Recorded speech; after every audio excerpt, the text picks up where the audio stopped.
One of the most intriguing players in the NHL who is so effective with both his puck protection abilities and great shot is Robert Thomas. His abilities remind me of William Nylander. From his shot to his puck protection and playmaking abilities, Robert Thomas will be a key player for the St. Louis Blues for years to come. What I like most about Robert Thomas is his ability to exit and enter the zone with possession of the puck with so much resolve. While so many players can exit and enter the zone, Thomas is able to do so more often than a lot of players. Thomas is incredibly effective at protecting the puck. Watch how he keeps his head on a swivel while skating up the ice with the puck. He's aware of where his opponents are, he knows where his teammates are, and he often lures opponents toward him before he finds a teammate to pass to before they make the following play because he has created so much space for them. The top 4 players in possession exits are all defensemen, and the forward who exits the zone most often with possession on the Blues is Robert Thomas. Based on the same tracking data, Thomas ranks 3rd in his ratio of zone entries where he has possession of the puck rather than dump-ins. You can see how well Thomas sees the ice in how he enters the zone, and can quickly find a teammate to pass to. But before that, he'll lure opponents to him, then pass to his teammates, who will quickly fire a shot at the opposing team's goalie. That's what makes Thomas so effective. It's being able to lure opponents to him, then getting the puck away from them by passing to a teammate in open ice, and getting a good chance on net. It's what makes him so impressive as he makes his way up the ice with the puck before making the next move. And the stats obviously don't lie. In their first full NHL seasons, where 28 games were tracked by Corey Schneider, William Nylander has obviously been better in zone entries and shot contributions. But when we look at just possession exits, Robert Thomas was the better player. When we look at their exits during the 1920 season, Nylander was the better player. In terms of zone entries, Thomas has some work to do, but it's still impressive that he's only behind 3 Blues skaters while in his sophomore season.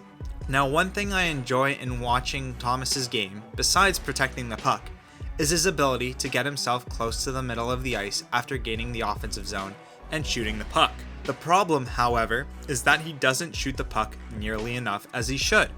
Again, in comparison to William Nylander, he doesn't look like someone who can score 30 goals because he has averaged fewer than 9 shot attempts an hour, and his shots per hour isn't impressive either. If Thomas wants to score more goals, which I'm sure he does, he needs to shoot the puck more often. He was able to get 64% of his shot attempts on goal in his rookie year, and 60% in his sophomore season. With Nylander having over 55% of his shot attempts being shots on goal, I know that Robert Thomas can do the same, even if he shoots the puck more often. Now, from the 10 games that I've tracked, Thomas hasn't been spectacular at creating space before taking a shot. Sometimes he'll rush the opportunity, shooting at a body. Sometimes he'll miss the net after powering himself to the middle of the ice. And sometimes he'll get the puck deflected by a defending player. Now compare that to when he played against the Arizona Coyotes, a team that is good, but is on the playoff bubble. Thomas combines his skating and puck protection so well that he's able to keep the puck on his forehand, evade defenders, and find his way to the middle of the ice before firing a shot. While Thomas isn't spectacular at taking shots from the slot, he is certainly something else in how he's able to pass to the slot. His ability to pass the puck through sticks and bodies is, for lack of a better word, ridiculous, as he can often perfectly send the puck into the slot for an opportunity. I'm amazed how he can either be incredibly patient in protecting the puck before passing to a teammate in the slot, or how he can receive a pass and quickly flip it to a teammate for a high danger chance. And that's exactly what I constantly get from watching Robert Thomas. He's so strong with his edges, he sees the ice so well, and he's incredibly confident with the puck. Thomas isn't afraid of curling back on a dime not just once while holding onto the puck in the offensive zone, but as many times as he thinks is necessary in order to create space for himself, before creating an offensive zone opportunity and passing to a teammate who can then fire a shot towards the net. Even from being stationary, Thomas is incredible at quickly accelerating, gaining speed to avoid defenders, and protecting the puck so well.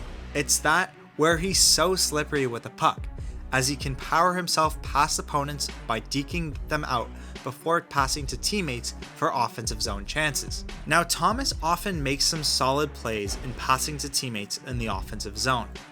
Again, sometimes it comes down to his puck protection skills and being smart with using his body, as he doesn't allow defenders from getting anywhere near the puck, but it also comes down to him realizing that constantly curling back isn't always the right play. Instead, finding teammates who can create chances with much more space in the ice can be a better option.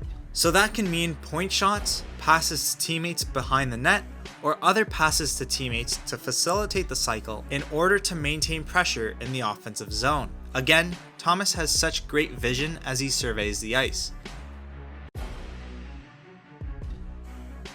Robert Thomas has been a go-to option on the Blues' second power play unit, and for good reason. Just like at 5-on-5, Thomas is such a key player in terms of gaining the zone. And it's not just entering the zone, but what he does with the puck after, where he passes and the quality chances that he creates because of distributing the puck. With Thomas facilitating the Blues' second power play unit, the team has seen an increase of 5 more high danger chances per hour in 1920 than in 1819.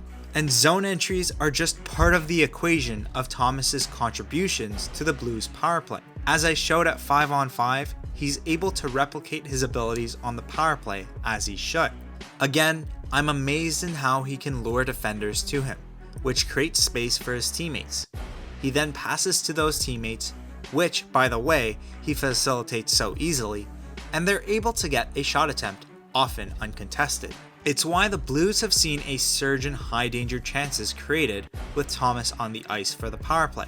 And with Thomas being only 20, you can expect that he will continue to find new methods of making the Blues power play incredibly dominant, especially if he's eventually promoted to the first unit. Again, passing the puck can be simple, but with Thomas, he takes a play that can often be scrambly, recover the puck, quickly settle the puck, and pass to a teammate in a matter of seconds. It's not only that, but again, it's the ability to lure opponents to him, pass to a teammate, and they can continue with creating chances on the power play. So while Thomas can be a key facilitator of the man advantage for the Blues, it's important that he can rely on his teammates for being key puck movers as well. As for shots on the power play, I expect more from Thomas. If he's so agile and he can find space as he protects the puck to create plays for his teammates, I think that he can shoot the puck more often. He has an outstanding shot, but doesn't use the weapon nearly enough as he should. Thomas has shown that while in the NHL, he has improved from being a fine fourth liner in 1819 with some yellow and green to a very good second line player in 1920 with a lot of green that trails mainly Ryan O'Reilly and Jaden Schwartz. Just in the offensive zone, Thomas makes taking the puck away from opponents look so easy. He can be physical to put pressure against puck carriers, make them turn the other way, and as they do that, Thomas lifts their stick to take possession before holding onto the puck, as he patently does, to pass for a chance against the opposition. Thomas has a very active stick, and with that, he makes himself a very dangerous defensive threat who can win puck battles with incredible proficiency. As a second-year pro, Thomas ranks second in takeaways this season amongst Blues players. In the defensive zone, Thomas is just as aggressive, where he's not afraid to be physical before gaining possession of the puck and passing to a teammate who has more space to start a breakout. Being so strong on the puck in the defensive zone separates Robert Thomas from many players in the NHL, especially since he can combine his vision, puck protection, acceleration, and speed in facilitating a breakout for the Blues. In 3-on-3 overtime, Robert Thomas ranks 8 out of 9 Blues skaters in usage and last among forwards. But with the Blues forward group that takes the ice in overtime, it's important to note that with his ability to exit and enter the zone with incredible poise, confidence, and proficiency, he rounds out a group of 6 veteran forwards, and that's as a 20-year-old in his second year in the NHL. Again, Thomas is able to create so much space for his teammates, and in 3-on-3 overtime, It really shows how he can be deceptive as he lures the opposition to him before making a pass for a chance on goal. More often than not, Thomas understands that he shouldn't be overconfident with the puck in the offensive zone. But when he does in 3-on-3 overtime, the defending team's poke checks make him look silly. Overall, I'm a big fan of Robert Thomas's game. He needs to shoot the puck more often, and if he does, it'll add to his arsenal to become a very dominant player in the NHL. From his vision to his ability to be deceptive before passing the puck, Thomas is one of a few players in the NHL who has the wow factor since he can find space as he protects the puck and often doesn't lose it. Robert Thomas will likely continue to find new methods to elevate his game, and as he continues to improve, he will constantly become one of the more dominant players in the NHL. Thanks for watching. In these past couple of weeks, I have been able to track a lot of hockey games in order to create videos in the future. If you'd like to see a breakdown of a specific player in the future, please don't hesitate to let me know in the comments. You can check out the content that I've been working on with both Instagram, TikTok, and Facebook by following @CorsiHockey. Stay safe, and I look forward to sharing my next breakdown video.